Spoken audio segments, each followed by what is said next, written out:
Hello. That's right, we're back for more question answering, yeah! Starting off simple-ish. Thank you for the kind words. What's your life story? Well, I don't think I can truly go through my entire life in a Q&A answer here. We can do the 30-second version. I'd say it's gone all right so far. I can't say I have a crazy story to tell, nothing overly impressive. Pretty basic childhood, I love my family, never worried about food on the table, but not rich and spoiled. Perfect sweet spot. Yeah, my overly cheap saving habits are a learned trait. The love for 50% off groceries, thrift store clothing, hell yeah. I got no complaints, you know? And not to say there haven't been plenty of other challenges. It's been a life full of good and bad times. And I covered the brief story of starting this channel in the first one of these videos. So maybe what I'll focus on are the hobbies or interests outside of gaming. Yeah, sure thing. I guess it changes all the time, getting into random stuff. Right now, I'm addicted to making bread. I have found my calling in life. I am a bread man now. I make fine breads and doughs. The smell of homemade pizza. I will be shifting to exclusively uploading bread tips and tricks. Hopefully that's alright with everyone. I will be rebranding to sourdough. That content will never get stale. Okay, don't get riled up. I was only getting a rise out of you. Fine, I can keep my bread obsession to myself. And I guess it's hardly a hobby when I'm talking about a bread machine that does all the work. I don't care enough to sit there kneading. Cooking in general, I guess, is a fun hobby to actually follow a recipe now and then, relaxing to just follow instructions and end up with something cool. Another recent mini hobby would be a little bit of astronomy. I got myself a basic telescope. Crazy cheap too. It was like 60% off for being pre-owned. Who cares? Sorry, there's the cheapness coming out. But that's been pretty neat. Like, you know the moon is up there and everything. I'm sure this isn't a super interesting video. You can just Google moon picture. But looking at it up close in real life is pretty damn cool. Like, wow, the moon really does exist. Who knew? It's right there.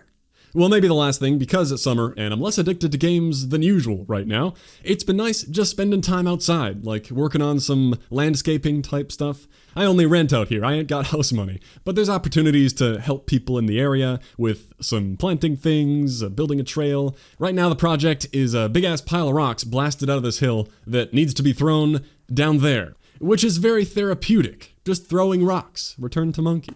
And it may not look like much to move, but no, I could be here for an hour and feel like no progress was made. The rocks are endless, but it's getting cleared out. This whole area used to be like that, piled high. It turns out real-life Minecraft takes 100 times longer. Who would have thought? But it is very satisfying compared to working at a computer all day. I know I'm very lucky to live out here, very thankful that I can work remotely. It's also very inconvenient being in the middle of nowhere, but it's beautiful and it's cheaper, so epic. Because I definitely don't have Vancouver rent money either. Well, enough about that. Yeah, hobbies come and go, and I do have to spend most of my time just sitting at the computer. But that's a few things I've been doing, as odd as they may be. Bit of COD. What would bring me back to Warzone? Also, talk about the payload mode. Yeah, I think this payload truck mode thing is something that's bringing me back to try it. It just came out recently, and I've only played it a couple times so far. It did seem cool, clearly effort going into it, not just lazy existing assets slapped together. Love to see it. Unique game modes like this are what can get me interested at this point, like the Armored Royale. Loved coming up with a new meta for that, and this could be like that. You may want smokes to cover you on those barricades, but also the buffed snapshots with restock are fun now that they work for your whole team. Riot shields and Cali sticks have proven very annoying in close quarters around the trucks. Like you'd expect for any escort type mode, the shield's gonna come out. Dumping out javelin rockets can be useful for truck suppression and countering sniper rooftops. I can't say with my amount of playtime if it's super well balanced or not. There is potential for a whole lot of annoying play, just snipers sitting around picking you off, and the push at the end can get kind of ridiculous. It just depends on the team bounce. I've heard the comparisons to War mode, of course, with tank escorting and the barricades. Bees blocked by a hedgehog. Well, yeah, it's like any payload escort mode, I guess. But with War mode, I liked the variety of objectives, moving from one to the next. I also think it was far easier to balance with the planned map design and the 6v6. You'd have to be in a party of 3+ in payload to have the same impact as a solo player in War. People always seem to advocate for bigger player counts, bigger is better. Not necessarily. It's obviously needed for this type of map, though, to not feel empty. But I mean, the biggest flaw here is that there's no building a bridge or ammo supply. So I don't know, man, but it can be fun for what it is. They clearly tried to do some balancing with the different respawn times on defense, the speed boost as an attacker when you spawn. Talking about team balance though, apparently people can't get filled into matches in progress, since I guess it's treated as a Warzone game as opposed to, like, ground war, so that can doom a team if people start leaving. So yeah, cracks might start to show as people get more used to the mode, but that's why it's limited time, I think. And for now, I might enjoy some of that when I get some people together for it, because that'd be the main thing that would get me to really want to play any Warzone, would just be getting the squad back together, the return of the 6pog9 clan, which we did play just a tiny bit recently to readjust. 5 more seconds. I think I might restart. Ah, son of a bitch. Nice. Sadly, the truck mode didn't come out right away with the mid-season update. Yeah, it has been a long time. I had to get on and finally change some of my M4 classes and the one DMR class, because I did play a bit of Alcatraz during that insanely OP DMR meta around the integration time. Yeah, it's been a while. Apparently the Krig and the Farah are some of the overused things now, and I can see why. It was a little crazy trying that for the first time. What? Dude. It doesn't shake at all. What? There's no way. It glitches mean nothing. This is cheating. This is a mistake. When people cheat in this game, this is cheating. I'm not crazy, right? Guns used to shake in this game. Okay, hold up. Oh yeah, that's a shaky boy. It's not even long range. You can tell. The visual shake. Look at that, man. That's unreal. What did they do to the Cold War guns? Yeah, I could not believe that. Shout out to this usage rates site I found, which seemed super helpful to know what the current meta is, because the best detailed Warzone videos aren't always up to date, and I'd rather not go sifting through a bunch of "this gun is insane" videos with "what's up guys, let's get into the live commentary. I'm not actually going to tell you why this gun is good, and actually I'd be good with any gun, so this might not be the best one." No, just this wonderful list. Oh, here's a good gun. Here are the attachments. Sweet. How about a sniper? The car? Okay. These attachments? Got it. Anyway, I'll be down for some of that payload, but as far as what would get me seriously into Warzone, or enough to make videos about it, I have no clue. I've been out of it for several reasons. Like, of course, there's the ongoing cheating problem. Sounds like that's at a high point again. Obviously very frustrating. Mainly, though, I just feel like I got what I wanted to out of the Warzone BR. It was cool to learn, fun for a while, but BRs don't entertain me forever. I got my wins. And yeah, again, it'd still be a fun experience with friends, but I credit my friends for that, not really the game. Even with some meta or map changes, running the same BR into the ground gets old, and can just feel like we're fighting the matchmaking, there's all that stuff. And when it comes to making videos, part of that might be my annoying contrarian nature, where Warzone is so popular and so saturated with people making videos about it, plenty of channels dedicated to it, that I just think, what is there to even make? Yeah, it would be smart for me to just cover the popular thing, but there are so many Warzone channels, I just don't feel like trying to squeeze in as another one. I honestly don't know what I'd cover, because I'd feel like it's already been done. I just mentioned how I hardly see the value in class setups. I would just be reading them off that site. Except for the few channels out there who maybe help make the meta by showing what the best stuff is. All the sciencey stat breakdown stuff is valuable, but all well covered, far faster and better than I would do. I'm also not interested. So I guess that's everything really. What would bring me back? Well, trying out unique game modes and getting the squad together would get me into play a bit, but not to get super deep into it or anything. I don't know what would do that. A little related here, do I have a favorite CoD YouTuber, or am I friends with any of them? Yeah, those guys are all cool. I'll admit I don't watch much of any CoD YouTube. I do follow Ace, who you mentioned there, my fellow Canadian lookalike who works way harder than I do. Oh yeah, I can tell you the lore there. People are always wondering. You see, the way Ace gets so much testing done so quickly is that he has an army of clones. But I was a defective, lazier, and less handsome clone that popped out. For some reason, I only wanted to talk about challenges. So he banished me out into the Canadian wilderness. But I survived, made my way west, and made my own channel so that I could one day tell this story. That's the Ace clone lore. But back to the question. Yeah, he clearly puts a ton of work in to get all the details about any update or breakdown. He's gonna share the info you need to know, and maybe share some balanced opinions that I always seem to line up with, and there you go. So, if I need to know something about CoD, I'll check out what he's made recently. Otherwise, yeah, I really don't follow CoD content. Nothing against other creators, of course. One part of it is, when I'm really into the game, I spend a whole lot of my time digging into CoD details, so I usually know what's up with the game, and it isn't what I go to for relaxing entertainment. And the other part might be that I don't want my ideas to be influenced, or like for me, I just mentioned not wanting to make Warzone stuff because I feel like it's all covered. If I watched a ton of CoD videos, I would probably feel like everything is always covered and never make a video again.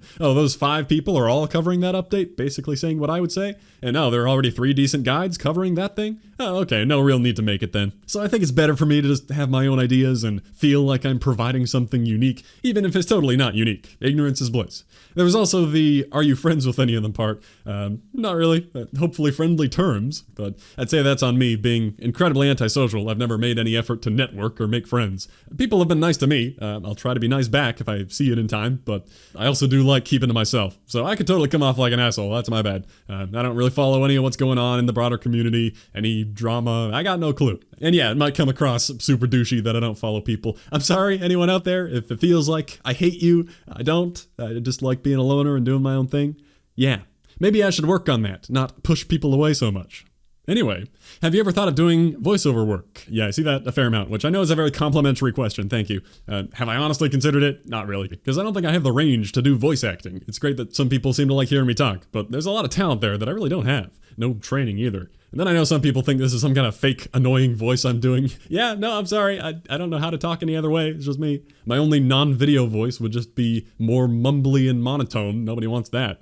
But yeah, of course I also hate hearing myself talk, because most people don't like listening to themselves, especially the more time that passes. Then it's like, ew, that guy doesn't represent me. That's not me. That's not what I'd say. What a dumbass.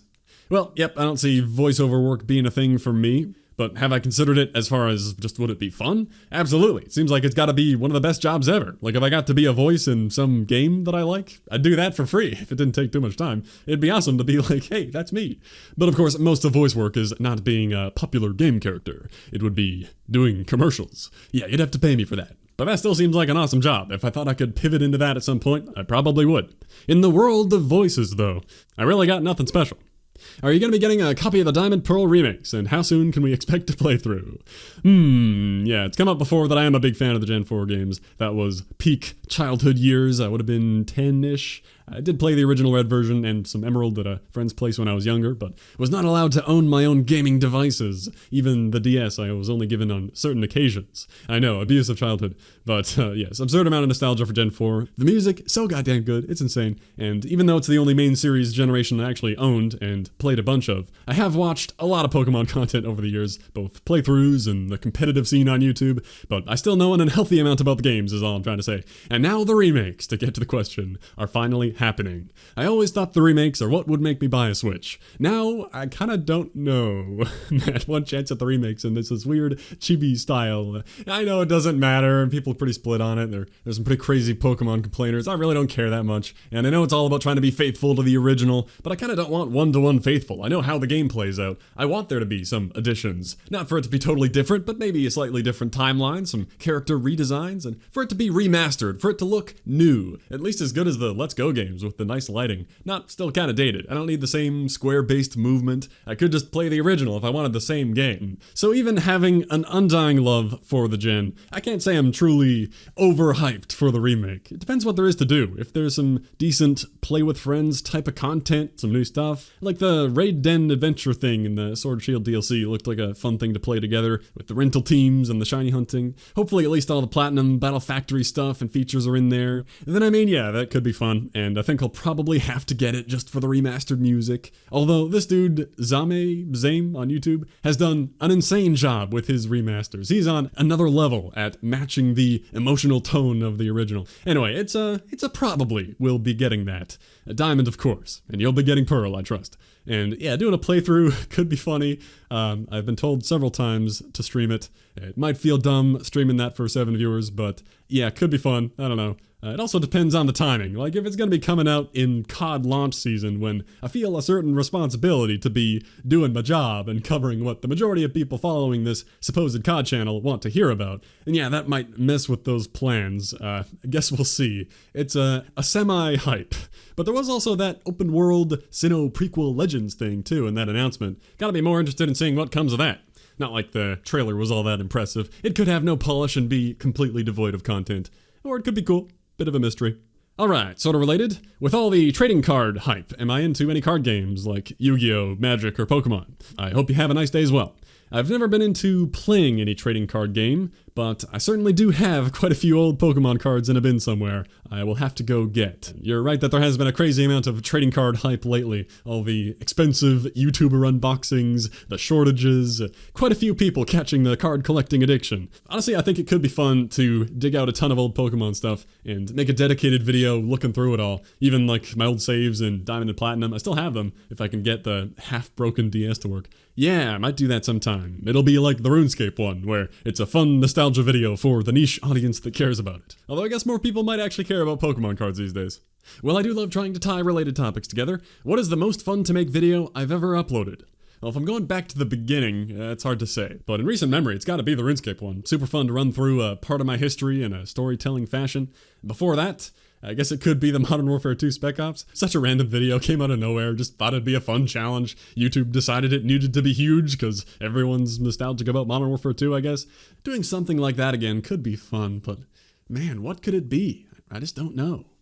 Getting to play through the remastered campaign was cool too, for sure. But before those, I think maybe it would be the World War II returning to hit level 1000 thing. That was a fun arc. Anything that feels like a special event like that, or a story to tell, something nostalgic or meaningful to me, definitely more fun to put together than your standard guide. Those can be satisfying if I felt like I did a good job or was able to help some people, but nothing really special about them either. Well, that's what comes to mind for fun videos. Maybe if I scrolled through my upload list, I'd remember some other examples.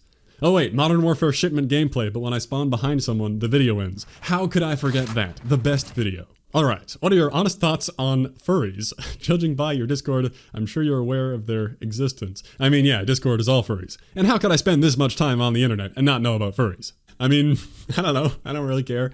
We're cool. Just a group of people that have a hilarious and undeniably weird hobby. Like, it's very funny. Hope nobody's trying to debate that. But I'm happy for that bringing you joy.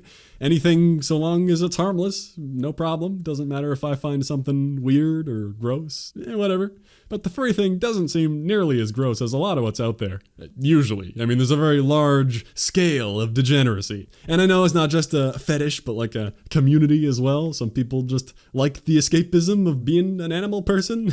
I guess I'll say I am weirded out by some people who might take it a little too seriously. I think a little self-awareness goes a long way. I guess self-awareness is a very important trait to me in general, in all aspects of life, to take a rational look at yourself and what you believe. And also, if you can laugh at yourself, recognize you like a weird thing, but say, hey, I like it anyway. Then there's definitely a Chad energy to that. Yeah, man, I'm a dragon. You got a problem with that? Fuck you.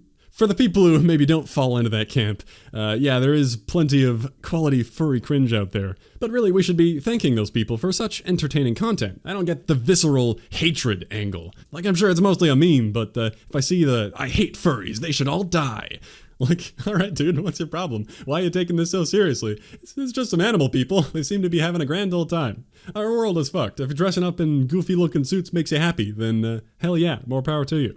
If someone has an over-the-top hatred of furries, I have to assume either they secretly are one and feel like they need to go overboard, saying how much they hate them to stay incognito, or they're an edgy teen incapable of forming their own opinions who thinks you need to hate things to fit in with the cool people. I think as you get older and move past the coolness fitting in thing, it's like, who cares? Why would you want to be normal? Normal's boring. So I don't know, seems like the furries have shit figured out. It's still very funny though. So I guess there's not much I can say about all furries, just like all CoD players or any big group of individuals. I'll just judge the individual on their actions. But the having a weird hobby doesn't bother me. Any of the furries I've known have all been smart, self-aware, kind people who would all laugh at any anti-furry memes. Nobody's better at hating furries than other furries. So I guess that's shaped my opinion. If you've only known some real weirdos, then you may have formed a different opinion. Fair enough, I guess. But that's all I got. Not like we're talking about the weebs. Ugh, gross, disgusting. Weebs, out. Out. Get out of here. There are way more weebs in my audience than furries. Anata wa hen desu ka? Gomen nasai. Yeah, alright. How about this then? Anime, do you watch? Top 5. Yeah, no, sorry, I do not. When anime gets brought up, it seems like it's always the horny shit, so that does kind of weird me out. Like, no thanks. But I know in reality it's just a medium and there are some great stories I could be enjoying. I guess I've just never had anyone to get me into one. And by that, I guess I mean sitting me down and making me watch something, because plenty of people have told me to watch something online, and it hasn't worked so far. But yeah, I'd be open to it. I guess it just takes a lot to get me into something. Now at last, a very important question here. What is your third favorite dinosaur? Well, I'm glad you didn't ask for my favorite. This is much better. It would have to be the Zeebee, because how fun is it to say Zeebee? I hope I've taught you a new dinosaur today. That's a wrap on questions part 3. A lot of weird stuff this time. I think I like that more than typical COD talk. Maybe not everyone's going to agree there. Thanks for watching. I'll catch you next time. I see all of us. I'm going to attempt to do again.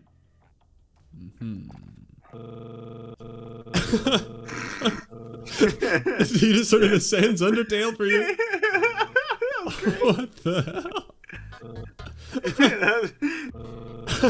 Yeah, that. I don't know what you're doing, but that. He said his COD crashed. It's so funny. I'll stop. It's really not that fun. That's fucking great.